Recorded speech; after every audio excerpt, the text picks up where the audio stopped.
வணக்கம் மக்களே, இன்னைக்கு மல்லி சீரியல் என்ன விறுவிறுப்பான விஷயம் அப்படின்னு பார்க்கலாம். அவங்க என்ன நடக்குதுன்னு பார்த்தீங்கன்னா, அரவிந்த் தான் பொண்ணு பார்க்க போறாருல. பொண்ணு பார்க்க போன இடத்துல என்ன நடக்குதுன்னு பார்த்தீங்கன்னா பொண்ணை பிடிச்சிருக்கு அப்படின்னு சொல்லிடுறாரு. பொண்ணை பிடிச்சிருக்குன்னு சொன்னதில்ல, தனியாக பேசணும்னு சொல்கிறாரு.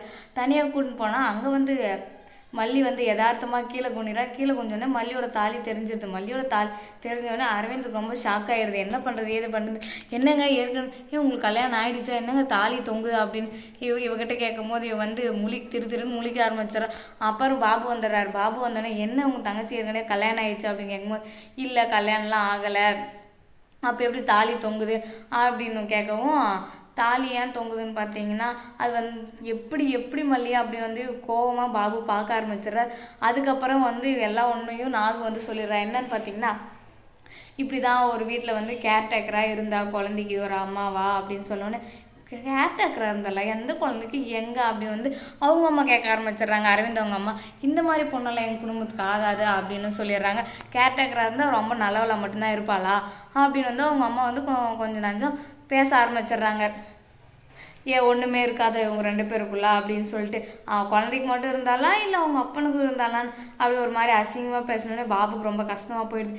ஏங்க இப்படி எல்லாம் பேசுகிறீங்கன்னு கேட்கும்போது, ஆமாம் இந்த பொண்ணை எனக்கு என் மகனுக்கு கல்யாணம் பண்ணி கொடுக்குறீங்க, இப்படி தான் நான் பேச முடியும் அப்படின்னு சொல்லணும். அரவிந்த் இருமா ஏம்மா இப்படியெல்லாம் பேசுகிறேன், என்னன்னு நம்ம விசாரிப்போமா அப்படின்னு விசாரிச்ச ஆரம்பிச்சோன்னே தான் சொல்கிறாங்க, வெண்பாவுக்கு அம்மா இல்லை, சரி நான் அம்மாவாக நடிக்க தான் போனேன். ஆனால் என்னாச்சுன்னு பார்த்தீங்கன்னா, வெண்பாவுக்கு என்னை ரொம்ப பிடிக்க ஆரம்பிச்சு, எனக்கும் வெண்பாவை ரொம்ப பிடிக்கும். இப்போ வெண்பாவும் என்னை பிரித்து வச்சுட்டாங்க அப்படின்னு அரவிந்த்கிட்ட சொல்கிறேன். அரவிந்த் என்ன அப்படியா, எனக்கு புரியல இங்கே என்ன நடக்குது அப்படின்னு சொல்லிட்டு, பாப்பா பேர் வெண்பாவா அப்படின்னு, ஆமாம் பாப்பா பேர் வெண்பா தான் அப்படின்னு உடனே இவர் ஆமாம் நான் கூட வழியில் வரும்போது ஒரு பாப்பா வெண்பான்னு சொல்லிட்டு பார்த்தேன், அந்த பொண்ணை கூட எங்கள் அம்மாவை காணோம் அப்படின்னு சொல்லிட்டு போலீஸ் ஸ்டேஷனில் கம்ப்ளைண்ட் கொடுக்குறேன்னு போணுச்சு, நான் தான் போய் விட்டேன் அப்படின்னு அரவிந்த் சொல்கிறாரு. உடனே மல்லிகை செம்ம ஷாக் ஆகிடுது.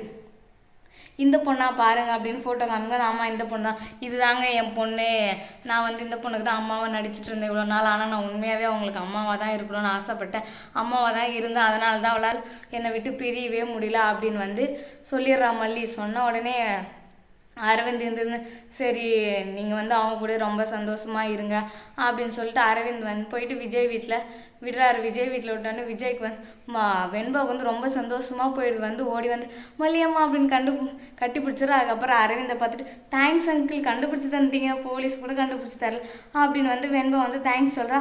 சரின்னு சொல்லிட்டு இவனுக்கு ரொம்ப கஷ்டமாக போயிடுது. ஐயோ நமக்கு பிடிச்ச பொண்ணு நமக்கு வேற பிடிச்சிச்சு அப்படின்னு சொல்லிட்டு இவன் ஒரு பக்கம் யோசிச்சாலும், சரி நம்ம வேறு பொண்ணை கல்யாணம் பண்ணிக்கலாம் அப்படின்னு சொல்லிட்டு இவன் போயிடுறான். விஜய் சேர்ந்து வாழ்வானா வாழ மாட்டானா, இதுக்கப்புறமாச்சும் மல்லியை ஏற்றுப்பானா ஏற்றுக்க மாட்டான், எல்லாருக்கும் இந்த சந்தேகம் இருக்குது. ஏற்றுப்பானா மாட்டாங்களா, மறக்காமல் கமெண்ட் பண்ணுங்கள். இந்த வீடியோ பிடிச்சிருந்தா லைக் பண்ணுங்கள், ஷேர் பண்ணுங்கள், மறக்காமல் நம்ம சேனலை சப்ஸ்கிரைப் பண்ணிக்கோங்க.